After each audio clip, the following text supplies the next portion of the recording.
이름 위에 모든 이름 위에 뛰어난 이름 예수는 주 예수는 주 모든 무릎 꿇고 경배를 드리세 예수는 만유의 주님 모든 이름 위에 뛰어난 이름 예수는 주 예수는 주 모든 무릎 꿇고 경배를 드리세 예수는 만유의 주님 아멘 예수는 주 예수는 주 온 천하 만물을 얼어 그 보좌 영광을 돌리세 예수 예수 예수는 주 아멘 모든 이름 위에 뛰어난 이름 예수는 주 아멘 예수는 주 모든 무릎 꿇고 경배를 드리세 예수는 만유의 주님 한 번 더 모든 이름 위에 뛰어난 이름 아멘 예수는 주 예수는 주 모든 무릎 꿇고 경배를 드리세 예수는 만유의 주님 아멘 예수는 주 예수는 주 온 천하 만물을 얼어 그 보좌 영광을 돌리세 예수 예수는 주 예수는 주 예수는 주 예수는 주 온 천하 만물을 얼어 그 보좌 영광을 돌리세 예수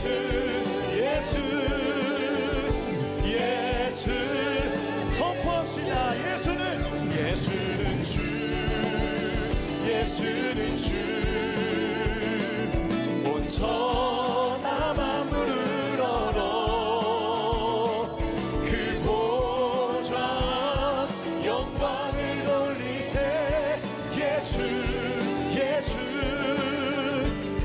예수는 주 아멘 거룩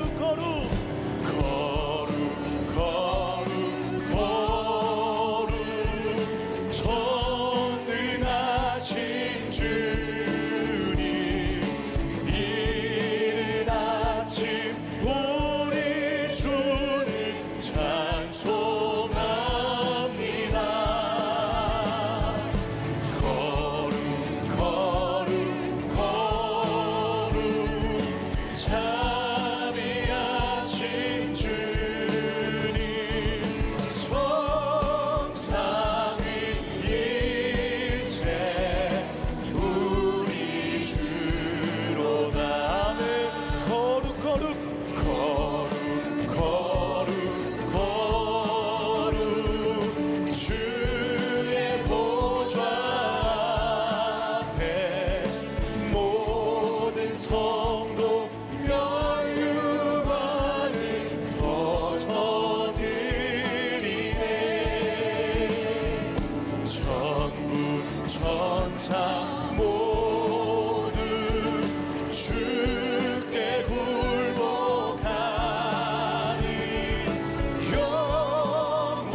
온전히 전능하신 온전히 전능하신 주로다.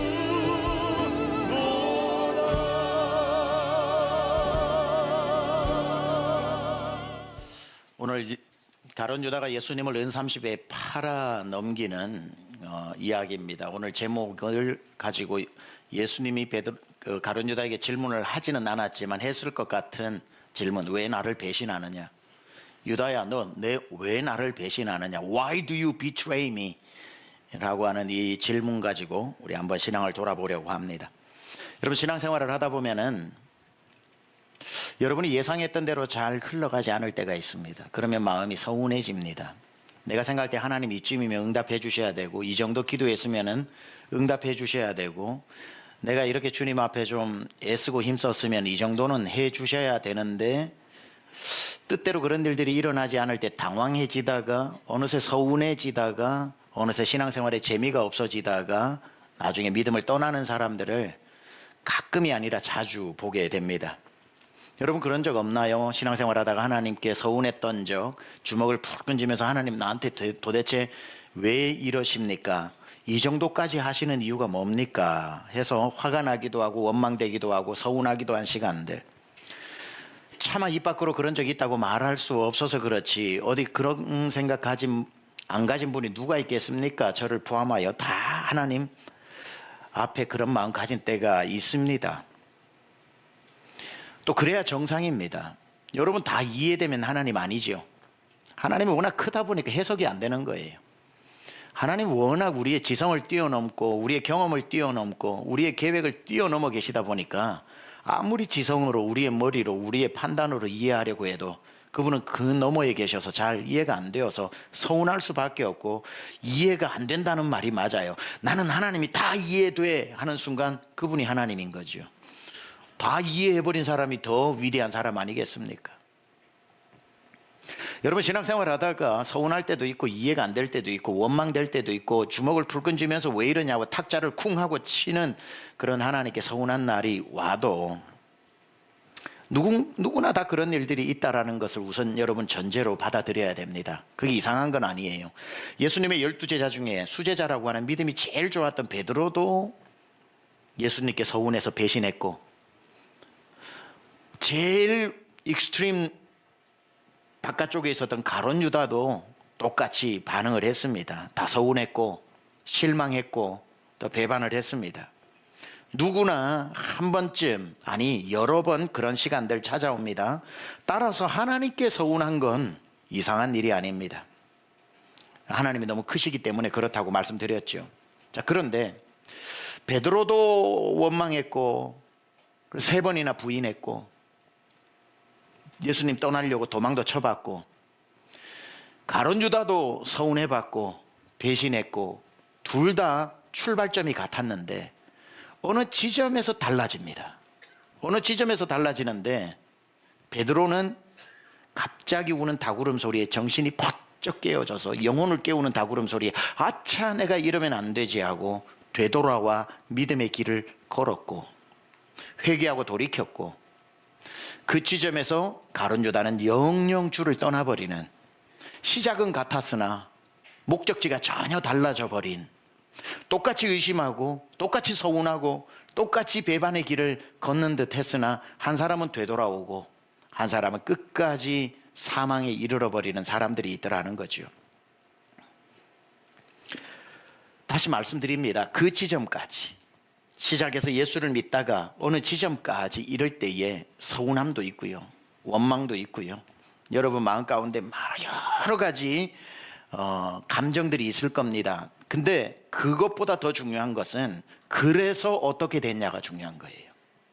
그 서운함이, 그 의문이, 그 의심이 여러분을 어느 지점에 갖다 데려놨느냐, 가룟 유다처럼 믿음과 멀어지게 만들었느냐, 아니면 회개하고 더 가까이 주님 앞으로 이끌게 만들었느냐, 어떤 면에 있어서 의심했느냐보다 배반했느냐보다 그게 결국 너를 더 가까이 만들었느냐 멀어지게 만들었느냐가 더 중요하겠죠.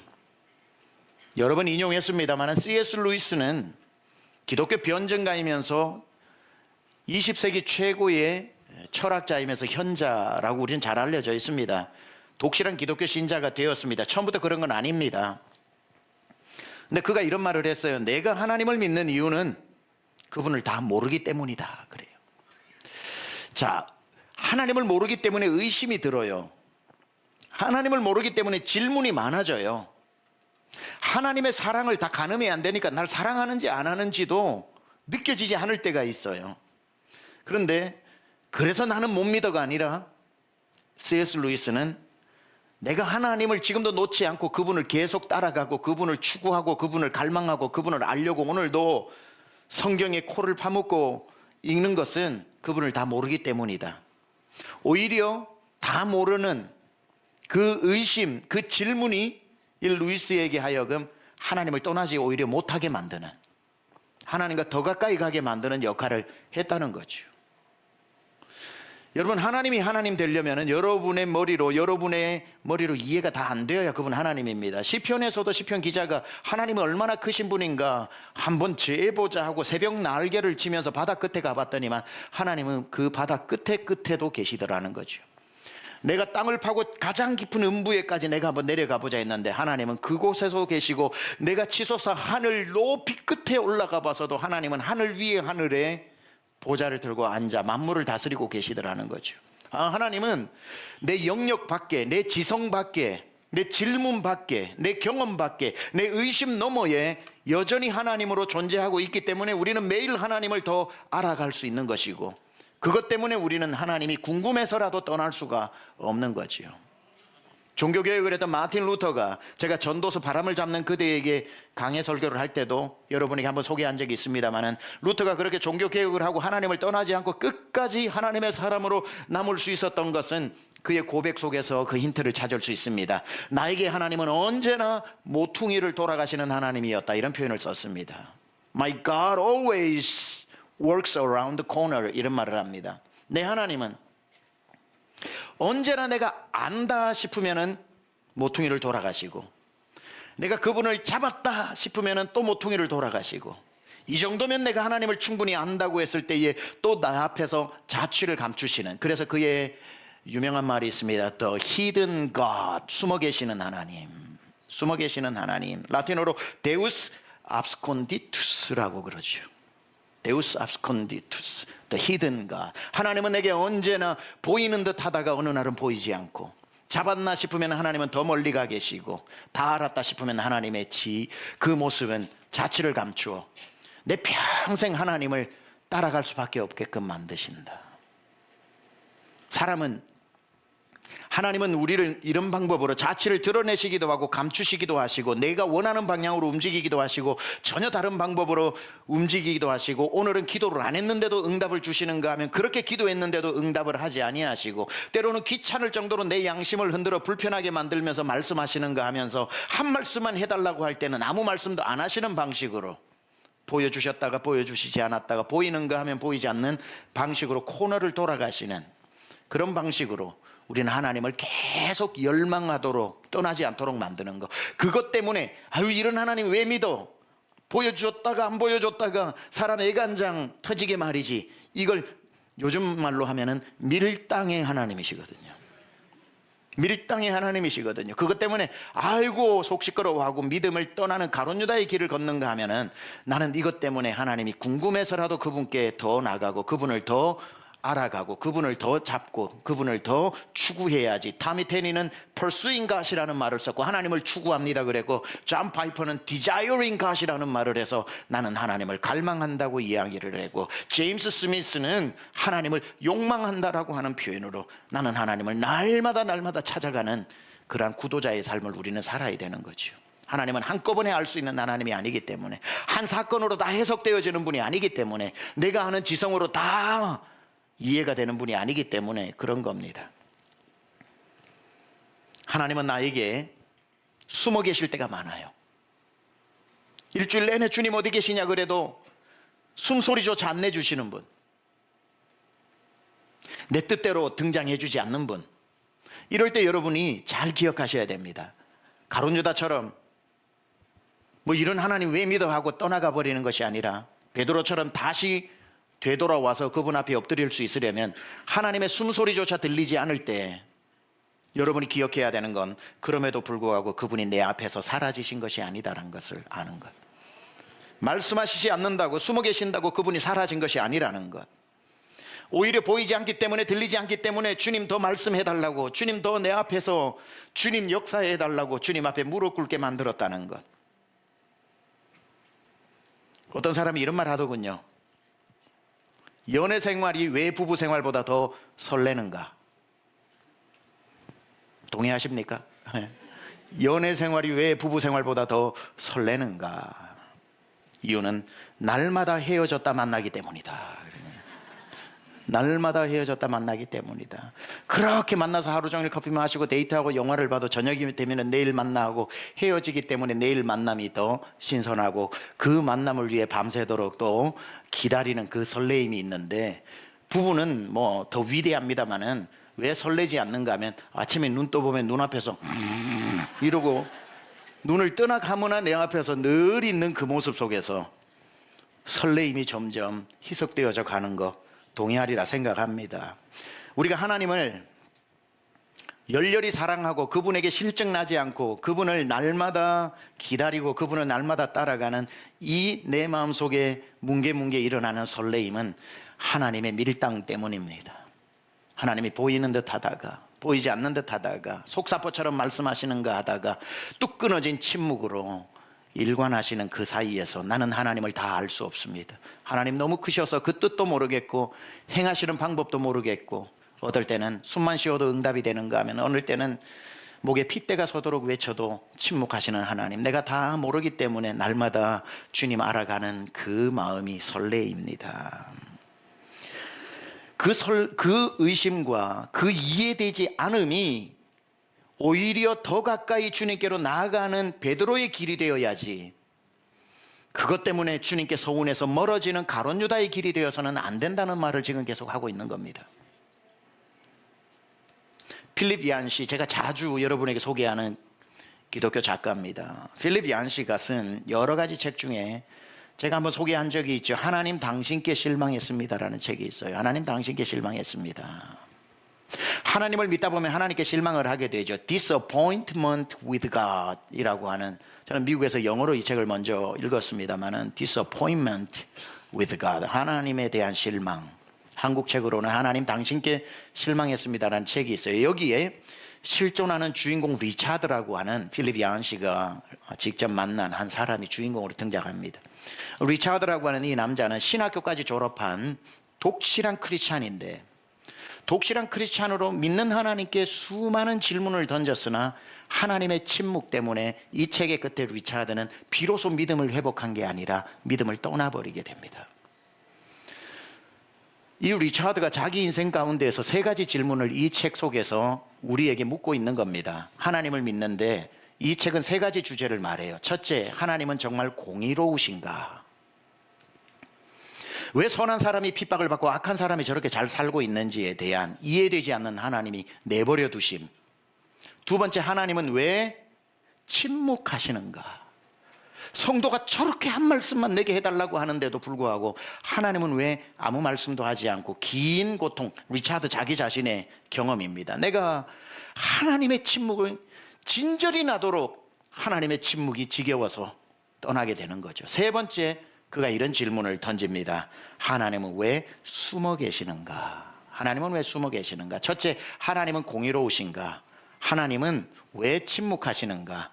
하나님은 왜 숨어 계시는가? 결국은 이 리차드는 끝없이 자기에게 이어지는 하나님의 침묵 때문에 믿음을 떠나버리고 말죠. 자, 이렇게 이 이야기는 끝이 나는 듯하지만 필립 얀시가 이 책 마지막에서 우리에게 던지는 무거운 질문이 있습니다. 만약 리차드의 소원대로 하나님이 리차드에게 매일 말씀하셨다면 그는 안 떠났을 것인가? 하나님 말씀해달라고 했던 그 말씀처럼 안 떠났다고 해도 하나님이 계속 그와 함께 하셨을까? 이런 질문을 하면서 이런 얘기를 해요. 이스라엘 백성들이 40년 동안 광야 생활을 하는 그때 하나님은 매일 구름 기둥과 불기둥으로 나타나시고 만나와 매출하기로 먹여주시면서 매일매일 말씀하셨거든요. 매일매일 단 하루도 침묵하지 않고 말씀하셨던 이스라엘 백성들이 전부 다 원망하고 광야에서 죽었잖아요. 필리비안 씨가 그걸 묻는 겁니다. 리차드는 하나님이 말씀하지 않아서 떠났다고 했지만 과연 하나님이 이스라엘 백성들에게 하셨던 것처럼 매일매일 리차드에게 말씀하셨다면 안 떠났을까? 그렇다면 이스라엘 백성들은 왜 매일 하나님이 눈 뜨면 말씀하시고 밤이면 구름 기둥으로 말씀하시면서 실시간으로 하나님이 살아계신 증거를 40년 동안 보여줬는데 출애굽 1세대는 다 원망하다가 죽었다 이 말이죠. 무엇을 말하는 겁니까? 하나님이 말씀하신다고 안 떠나는 것도 아니고 침묵한다고 다 떠나는 것도 아니라 바바라 브라운 테일러가 말한 것처럼 때로는 침묵 속에서 1000개의 하나님 언어를 들을 줄도 아는 사람이 있고 하나님이 천둥처럼 말하는데도 불구하고 매일매일 말씀하시니까 그게 하나님의 말인 줄도 모르고 아이 하나님 귀찮아요 그만 말씀하세요. 아이 하나님 왜 자꾸 방해하세요. 내가 가는 길 다 아는데 뭘 오늘도 구름기둥 띄워주세요. 뭐하러 밤에 불기둥을 다 또 해주세요. 괜찮아요. 매일매일 말씀하시는 하나님의 말씀이 귀찮아서 떠나는 사람도 오히려 있다는 사실. 그런 겁니다. 침묵 때문에 하나님께서 은혜에서 떠나는 사람도 있고 침묵 속에서도 하나님을 깊이 만나는 사람이 있더라는 거예요. 자, 이제 가룟 유다 이야기로 다시 되돌아가 보겠습니다. 도대체 가룟 유다는 무엇 때문에 배신의 길을 걸었을까? 의심하다가 결국이 배신이고 사망의 길로 갔는데 가룟 유다의 배신의 이유는 무엇일까? 여러 가지 이유가 있습니다. 마귀가 들어가서 그렇다, 뭐 여러 가지가 있다. 성경에서도 그의 배신의 이유들을 설명합니다만은 모든 것을 수렴해 보면은 딱 한 가지 이유 때문에 그렇습니다. 가룟 유다가 예수님을 배신한 이유는 내가 만들어 놓은 예수를 믿고 따랐기 때문에 그래요. 내가 만들어 놓은 예수를 믿고 따랐다. 무슨 말이냐면 내가 원하는 예수를 만들어 놓고 내가 따라가는 예수에게 그 예수처럼 행동하라고 하는 거예요. 자기가 만든 예수. 내가 예수님 잘 들으세요. 당신 따르는 이유는 내가 당신을 따를 땐 당신이 이렇게 행동해 줘야 돼요. 당신은 이럴 때는 이렇게 반응해 줘야 되고 내가 말하라고 하면 바로 말해야 되고 조용히 하라 그러면 바로 조용히 해야 되고 멈추라 그러면 멈춰야 되고 돈 달라면 돈 줘야 되고 건강 달라면 건강 줘야 되고 내가 말하는 대로 당신이 행동해 줘야 된다고 하는 예수님하고 진짜 예수님하고 아무 상관없는 내가 따르는 예수는 그런 예수여야 한다라고 하는 그 마음이 그렇게 행동해 주지 않는 예수를 보면서 서운해지는 거예요. 나는 이렇게 해주는 예수를 따랐는데 왜 저 양반 저렇게 행동하지? 이래야 맞는 예수인데 그래야 나 따라다닐 마음이 있는데 왜 다르게 행동하지? 점점 내가 원하는 예수와 진짜 예수님 사이가 점점 벌어지니까 그 틈 속에 의심이 나오고 서운함이 나오고 원망이 나오다가 왜 따라가 시간 아깝게 하고 배신하게 되고 팔아넘기게 되는 거죠. 자기가 기대했던 방향대로 전혀 움직여주지 않는 예수가 마음에 들지 않고 불만이 점점 쌓여져 갔다 이 말입니다. 자, 그 이유를 한번 찾아보겠습니다. 가룟 유다는 12사도 중에 제일 똑똑했던 사람에 들어갔다고 그래요. 그래서 돈괴를 맡았습니다. 12명이 공동생활을 하니까 돈이 필요했겠죠. 밥값도 필요했겠죠. 누가 헌금을 하면 모아서 공동체 생활을 이어가는데 계산 잘하는 한 사람이 필요하니까 예수님이 그에게 재정을 맡겼겠죠. 그러니까 돈괴를 맡은 사람입니다. 그런데 성경의 증언에 의하면 요한복음 12장 6절에 보면 그는 도둑이라 그러거든요. 그러니까 무슨 도둑이냐면 그 돈괴에서 자기가 돈을 날마다 훔쳐가서 썼다 이 말이죠. 자, 그렇다면 도둑인 가룟 유다가 이 공동체 안에 있으면서 돈괴에 돈이 항상 많아야 돈을 많이 훔쳐갈 수 있으니까 그렇다면 우리의 리더된 예수는 돈에 눈이 먼 사람이 되어야 되겠죠. 그래야 가는 곳마다 돈 내라 돈 내라 돈 내라 이거 넌 돈 안 내고 뭐해? 넌 돈 안 내고 뭐해? 너의 집에 안 팔았던 뭐 땅이 있잖아. 기가 막히게 알아서 성도들의 모든 헌금을 받아서 재정이 많을수록 자기에게 들어오는 돈은 더 많아지니까 자기가 원하는 예수는 돈에 눈먼 예수입니다. 그렇죠? 돈에 관심 없는 예수보다 근데 우리는 알다시피 예수님은 돈에 관심이 별로 없으신 분입니다. 돈 이야기는 많이 하셨지만. 자, 결정적으로 오늘 가룟 유다가 대제사장을 찾아가서 은 30에 예수를 팔아버리게 된 계기가 나와요.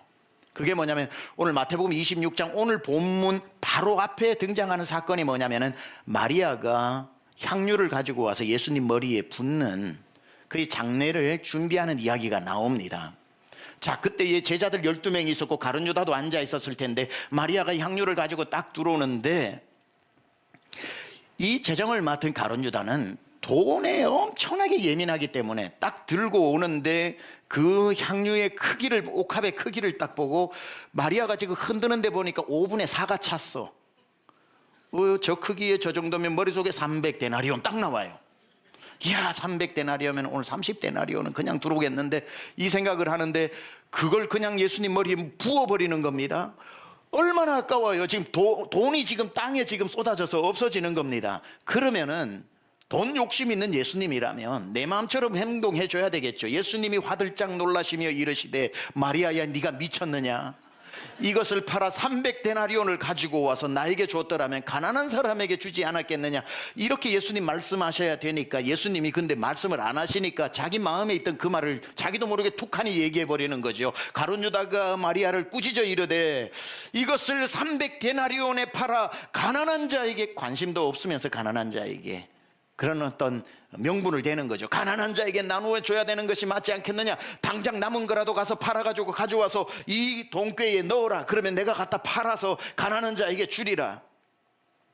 다 그 말을 하는데 예수님이 그래야 되는데 한마디도 안 하시면서 이 가룟 유다가 그 말을 하니까 300데나리온에 팔아야지 마리아야 하니까 오히려 예수님이 다르게 행동하죠. 뭐라 그럽니까?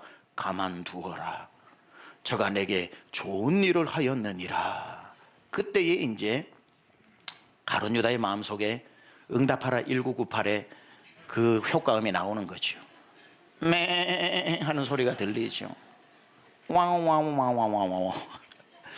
예수 따라다니다가는 굶어 죽겠구나. 이렇게 돈 없는 양반 따라다녀서 뭐 하냐? 도둑이니까, 돈에 눈이 먼 사람이니까 이제 소망이 없으니까 마지막으로 생각한 게 뭡니까?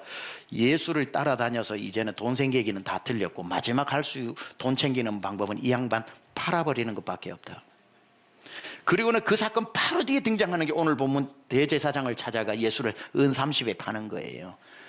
은 30냥이라도 챙기자 하고 가서 판 겁니다. 물론 그가 판다고 판 게 뭔가, 판다고 해서 예수를 뭐 갖다 파는 게 아니니까 뭐냐면은 그들에게 예수가 있는 곳을 말해주고 어디에 몇 시 오면은 그곳에 있게 만들겠다고 분위기를 조장하고, 그리고 그 많은 사람 중에 어두워 모를 때에 내가 그의 얼굴에 키스를 하면 그가 예수인 줄 알고 바로 체포하라는 그 계약서를 다 썼다 이 말이에요. 은 30 받고.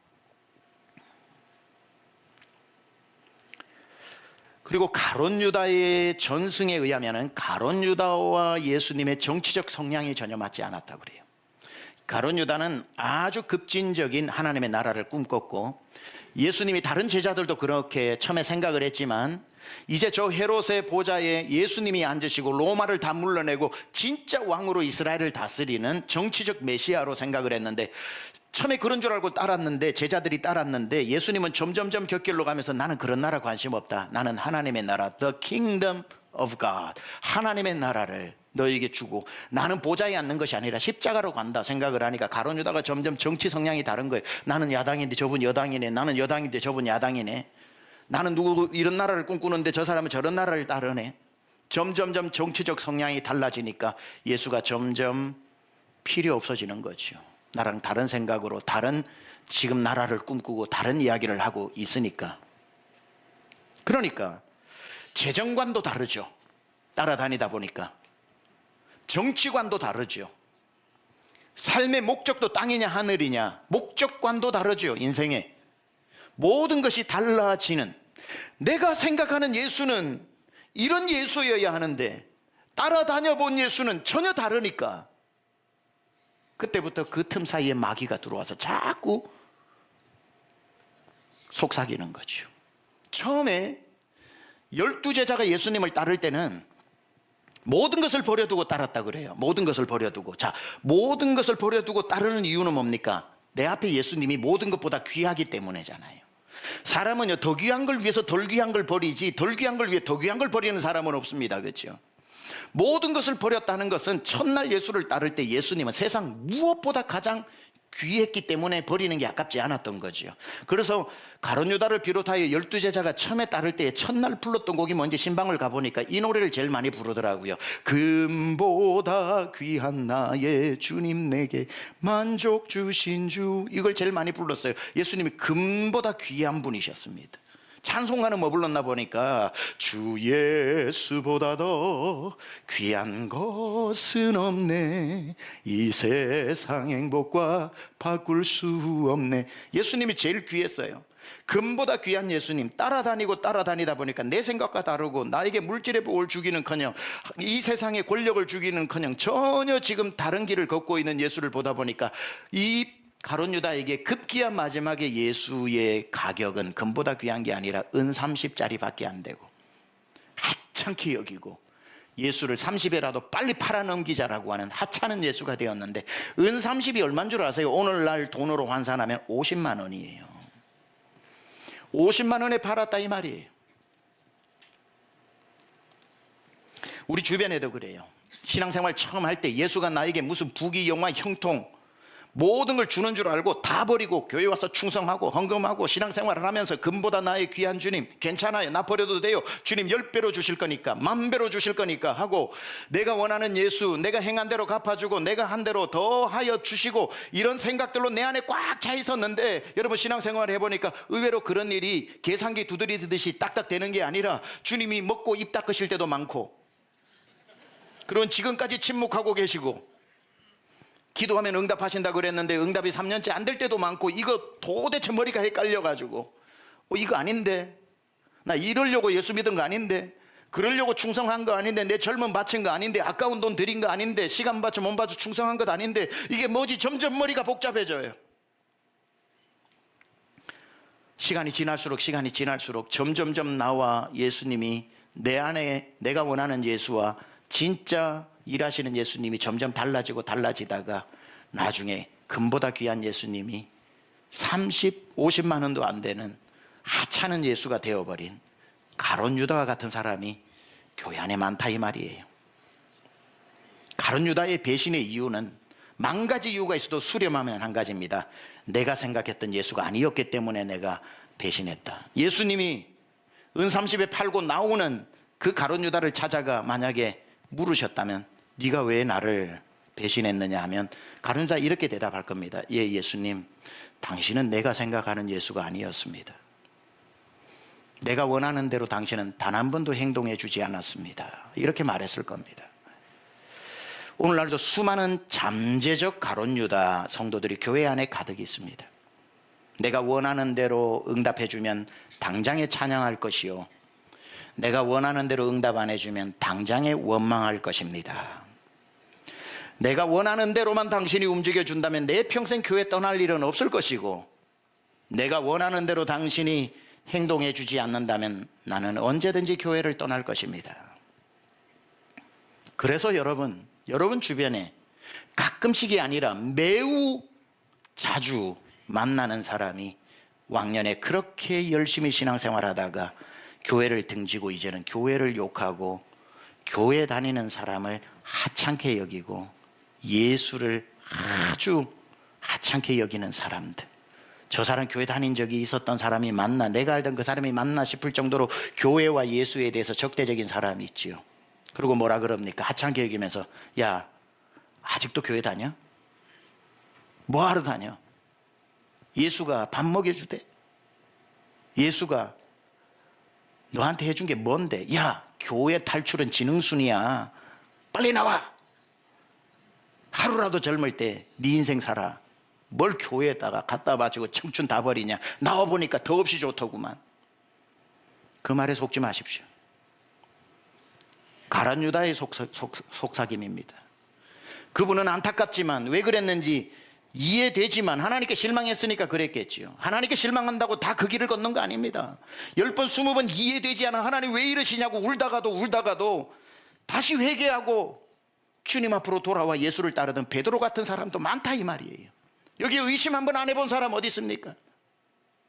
서운해보지 않은 사람 어디 있습니까마는 가룟 유다의 길을 걷지 않은 사람도 많습니다.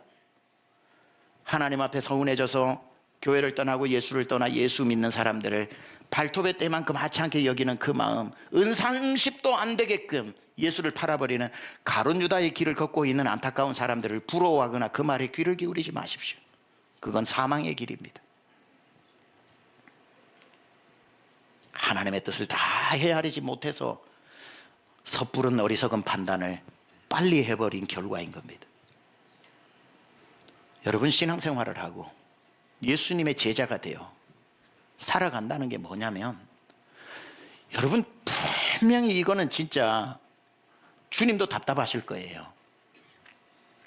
주님이 처음 12제자를 부르실 때, 하여 우리 모두를 부르실 때 주님은 아싸리 처음부터 이렇게 말씀하셨어요. 나를 따라오너라 그러셨어요, 예수님이. 그런데 우리는 알겠습니다 하고 뭐 배 버려두고 재산 버려두고 예수님을 따르다가 불과 1년 2년 지나면서 어떻게 바뀌어 있어요? 주님 뭐 하세요? 빨리 따라오세요 이러고 있어요. 내가 지금 이게 급하다고요. 이 일 해달라고요. 지금 이 문제가 있는데 무슨 말씀하시는 겁니까? 하고 처음에는 예수를 따라가다가 나중에 예수를 데리고 다니는, 그러다가 예수님이 즉각 나타나고 내 말대로 안 움직여주면 예수를 버리는 사람들. 주님은 한 번도 내가 너를 따라가리라고 말씀하면서 부르지 않았습니다. 네가 나를 따라오너라고 말씀하셨죠. 혹시 이 중에 사랑하는 우리 강중집 성도 여러분, 최근에 어떤 사건 때문에 하나님께 서운해진 분들 있습니까? 무엇이 여러분 원대로 되지 않아 기대를 벗어나 주님이 정말 이렇게 행하실 수밖에 없는가 라고 하는 여러 가지 이유 때문에 서운해져 있다고 하더라도 이해합니다. 그분께 간절하게 제가 권면합니다. 그리할지라도 가룟 유다의 길은 가지 마십시오. 믿음을 떠나지 마십시오. 예수님을 등지지 마십시오. 그 길은 돌이킬 수 없는 사망의 길입니다. 한번 비치심을 받고 그리고 떠난 자들은 돌이킬 수가 없습니다. 신앙에 여러분이 낙마해서는 안 됩니다. 아무리 서운해도 가룟 유다가 아닌 베드로의 길로 돌이켜 다구름 소리에 영혼이 화들짝 깨어나서 내가 왜 의심하고 3번이나 부인하면서 예수님 등지려고 하다가 그 새벽녘에 들려왔던 다구름 소리에 영혼이 깨어나면서 처절하게 울면서 회개하며 주님 앞으로 돌아와 끝까지 예수를 따랐던 베드로의 길을 우리는 걸어야 하는 것이고, 오늘 부족한 저의 입술이 여러분의 영혼을 깨우는 다구름 소리가 되기를 바랍니다.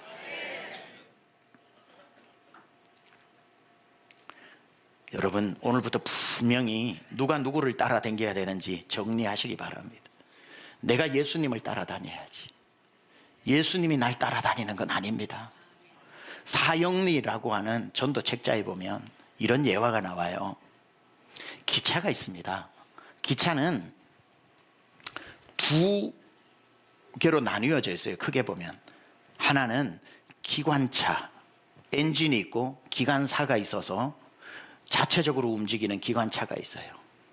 그리고 그 뒤에는 열량 20량 달려있는 사람이 타고 있는 객차가 붙어 있습니다. 그렇죠? 기관차에 객차가 붙어 있어서 기관차에 탄 기관사가 이끄는 대로 객차는 따라가게 되어 있습니다. 그걸 기차라고 말하고, 기차의 동력이 바로 기관차가 객차를 이끌기 때문에 가능한 겁니다. 우리가 예수를 믿는 날 주님이 나를 따라오너라라고 말씀하신 것은 내가 기관차라는 뜻이고, 그 안에 내가 기관사라는 뜻이고, 객차인 너는 붙어 있기만 하면, 내가 가는 대로 네가 따라오면 내가 기뻐하고 선하고 온전한 뜻을 이룰 뿐 아니라 영생에 이르는 목적지까지 간다 이 말이죠. 아무리 이곳이 제대로 가고 있는지, 아무리 내가 제대로 된 길을 걸었는지 이 길 아닌 것 같은데 바다로 가야지 왜 이게 지금 산으로 가는지, 왜 지금 내리막길을 가야 되는데 오르막으로 칙칙폭폭 가는지 이해가 되지 않는다고 하더라도 어느 객차가 기관차를 떼버리고 우리끼리 가자 하는 객차가 없습니다. 객차는 스스로 움직일 수 없기 때문에 이 세상 어떤 기차도 여러분이 가서 어떤 기차를 봐도 객차가 기관차 이끌고 가는 기차 한 번도 못 봤을 겁니다. 아무리 그 길이 아닌 것 같아도, 아무리 그것이 내가 원하는 방향으로 안 가도 가룟 유다는 거기서 아닌가 봐 하고 뛰어내려 죽어버렸던 거고, 베드로는 거기에 달려서 뛰어내릴까? 예수가 진짜 제대로 된, 내가 따라도 되는 분일까 하고 그게 몇 번을 망설이다가 꼭끼오 하는 다구름 소리에 정신이 화들짝 들어 다시 객차 안으로 들어와 주님 말씀하시면 내가 나가리다. 주님 뜻이 아니면 내가 멈춰서리다. 나의 가고 서는 거 주님 뜻에 있으니 오 주님 나를 이끄소서. 뜻하신 그곳에 나 있기 원합니다. 이끄시는 대로 순종하며 살리니 연약한 내 영혼 통하여 일하소서. 주님 나라와 그 뜻을 위하여 오 주님 나를 이끄소서. 예수님이 날 따라오라 그랬지. 우리가 예수님 따라오세요 하는 믿음, 내 안에 만들었던 믿음. 가룟 유다의 문제는 딱 이 지점에 있는 거예요. 내가 만들어 놓은 예수대로 움직여주지 않는 그 예수가 마음에 들지 않아 팔아버렸다 이 말이에요.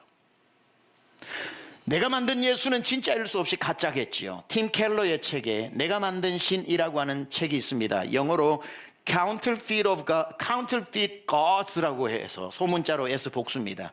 내 안에 하나님이라는 이름을 부르고 성령님이라는 이름을 부르고 예수님이라는 이름을 부른다고 할지라도 내가 만들어 놓은 하나님이라면, 내가 원하는 대로 움직여 주기를 원하는 예수님을 내 안에 넣어 놓았다면 그는 가짜 하나님이다 이거죠. 가짜 하나님한테 아무리 기도해 보세요, 응답이 되나? 가짜 하나님의 옷자락을 아무리 붙잡고 부탁해 봐요, 응답이 되나? 가짜 하나님, counterfeit라고 하는 이 단어를 한국말로 다시 역번역하면은요, 위조지폐라는 뜻이죠. 위조지폐. 여러분, 위조지폐와 진짜는 진짜 똑같아서 보통 사람은 구분도 못해요. 기술이 발달되어 가지고. 내 안에 있는 예수님도 성경에 나오는 것처럼 긴 머리와 수염과 다 하나님의 이름으로 신명기 무슨 민수기 다 말씀하시면서 내 안에 계시기 때문에 이게 가짜 하나님인지 진짜 하나님인지 어지간해서는 잘 모릅니다. 그래서 이 가짜 하나님을 가짜 하나님인 줄도 모르고 따라다니다가 내 마음대로 내가 아는 예수는 이래야 되는데, 내가 아는 예수는 이렇게 해야 되는데, 내가 아는 예수는 이 정도 되면 응답해 주셔야 되는데, 내가 아는 예수는 이 정도 되면 나에게 이런 일을 해줘야 되는데 하나도 해주지 않으면 그 가짜 예수에게 실망을 하게 되는 거죠. 진짜 예수님은 전혀 그런 분이 아닌데 말이죠.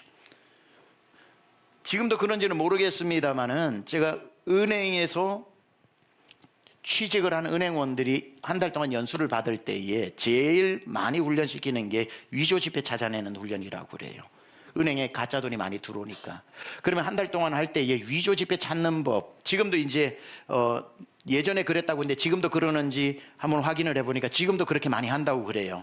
위조지폐 찾는 법. 그럼 들어오면 한 달 동안 연수를 하는데 그 창구에서 손님들에게 돈을 입금을 받는 사람들이 이게 위조지폐인지 아닌지를 알기 위해서 그 은행에 지금까지 들어왔던 위조지폐를 다 펼쳐놓고 첫 번째 보고 이거는 1년 번호가 달라, 이거는 이렇게 보면은 뒤에 화면이 안 나면 이거 달라, 이거는 재질이 달라, 이거는 이 모자가 약간 이렇게 안 둥글어, 나와 있는 모든 것을 하나하나 다 훈련시키는 방법을 가르치지 않는다는 거예요. 가짜를 보여주지 않는다는 거예요. 왜냐하면 가짜는 앞으로 100가지 200가지 또 나올 거기 때문에 그건 찾아낼 방법이 없는 거죠. 그래서 한 달 내내 하는 게 뭐냐면은 1,000원짜리 100장, 10,000원짜리 100장, 5,000원짜리 100장 이런 식으로 진짜 지폐 뭉치를 줘서 하루 종일 진짜 돈을 세게 한다는 거예요. 하루 종일 진짜 돈, 이틀, 3일, 4일 하루 종일 진짜를 만져가지고 손끝에 진짜를 알게 만든다는 거예요. 그게 어느 정도 되고 나면은 그 사이에 회사에 들어왔던 위조지폐 한 2-3장을 탁 꽂아 놓으면 딱 하다가 이거 다르네 착 빼고 착착착 하다가 이거 느낌 다르네 빼고 착착착 이거 틀리네 빼면 정확하게 나온다는 거예요. 가짜를 알기 위해서는 가짜를 공부하면 안 되고 진짜를 공부하면 가짜는 저절로 앞으로 100가지, 200가지가 나와도 구분이 된다 이 말이죠. 여러분이 만들어 놓은 가짜 신에 여러분의 믿음이 헷갈리면 안 됩니다. 진짜 예수님을 알면 내 안에 믿고 있는 예수님이 진짜 예수님인지 가짜 예수님인지 알게 되지요. 진짜 예수님은 여러분 안에서 여러분이 못 만들어냅니다. 진짜 예수님은 오로지 성경 안에 계셔요. 성경 안에서 예수님이 하나님의 자녀, 하나님이신 것과 독생하신 죄 없으신 분이신 것과 완전한 하나님이면서 완전한 인간으로서 유일하게 인간의 죄를 짊어질 수 있는 죄 없는 인간이신 것과 죽으신 것과 사흘 만에 부활하신 것과 전능하사 천지를 만드신 하나님 아버지를 내가 믿사오며 그 외아들 우리 주 예수 그리스도를 믿사오니 이는 성령으로 잉태하사 동정녀 마리아에게 나시고 본디오 빌라도에게 고난을 받아서 십자가에 죽으시고 장사한 지 사흘 만에 다시 살아나시고 십자가에 오르사 하늘로서 전능하신 하나님 우편에 앉아 계시다가 저리로서 산자와 죽은 자를 심판하러 오시는 그 심판주 구원자 되시는 하나님의 참 아들이요 하나님 되시는 그 진짜를 성경을 보고 또 봐서 진짜 예수님을 알아야 내 안에 가짜 예수님이 어떤 부분인지 알아야 이걸 고치고 이걸 바꾸어서 진짜 예수님을 따라가며 실망할 일이 없고 서운할 일이 없고 믿음에서 떠나지 않는 역사가 일어나는 겁니다. 그래서 말씀을 마무리합니다. 바라기는 오늘 예배가 자꾸 하나님을 바꾸는 시간 되지 말고 말씀 들으면서 내가 바뀌는 시간 되시기를 축복합니다. 가짜 예수로 만들어 놓고 가짜인 줄도 모르고 예수가 내 마음대로 안 움직인다고 서운하고 배반하다가 결국 믿음 떠나버린 가룟 유다의 길을 걷는 분이 한 분도 없어야 할 것이며 왜 예수님 저러시지 흔들리다가 의심되다가도 객차에서 뛰어내리려고 하다가 다구름 소리에 화들짝 놀라 다시 돌아와 엎드려 울면서 주여 나는 죄인입니다. 하마터면 믿음에서 내가 떨어져 나갈 뻔했습니다 하고 다시 주님을 붙여차 따랐던 베드로의 길을 걸어가시기 바랍니다. 오늘 예배에서 진짜 예수님이 보여짐으로 여러분 안에 있는 모든 가짜가 밝히 백일하에 드러나서 모든 가짜가 사라지고 진짜 예수님만이 여러분 안에 가득하기를 우리 주 예수 그리스도 이름으로 축원합니다. 하나님 아버지, 주님 앞에 서운했던 이유가, 원망스러웠던 이유가, 배신감마저 들 뻔한 이유가 내가 어림짐작하고 만들어 놓은 그 예수님처럼 행동해 주지 않으시는 가짜 예수 때문이었다면 오늘 이 시간 진짜 예수님이 누구인지 날 위해 자기의 생명까지 다 내어주신 그 진짜 백이 사랑 오늘 그 예수님을 제대로 만나는 시간 되게 하여 주옵소서. 이제 더 이상 내 앞길도 모르면서 예수님 날 따라오세요라고 객차가 기관차 끌고 가는 그런 말도 안 되는 삶을 살지 않게 하여 주시고 내 인생의 운전자요 기관차 되시는 그 기관차에 딱 붙어있는 객차처럼 절대 믿음에서 뛰어내리지 말고 끝까지 주님 이끄시는 대로 따라가 산을 넘는 아름다운 풍경도 보고 광활한 들판을 지나가는 그 장엄한 광경도 보고 골짜기를 지나가는 흐르는 강물도 보고 겨울도 만나고 봄의 꽃향기도 맡고 창문 열고 불어오는 바람에 땀도 식히는 여름도 지나가고 길가에 있는 과일을 따 배를 채우는 열매 맺는 가을도 경험하면서 한 사람도 우리 강남중앙권속 신앙에서 벗어나는 일 없고 주님께 붙어 객차 안에서 구원열차 타고 천국까지 가는 모든 성도 되게 하여 주옵소서. 아멘. 예수님의 귀하신 이름으로 기도드렸사옵나이다. 아멘. 아멘.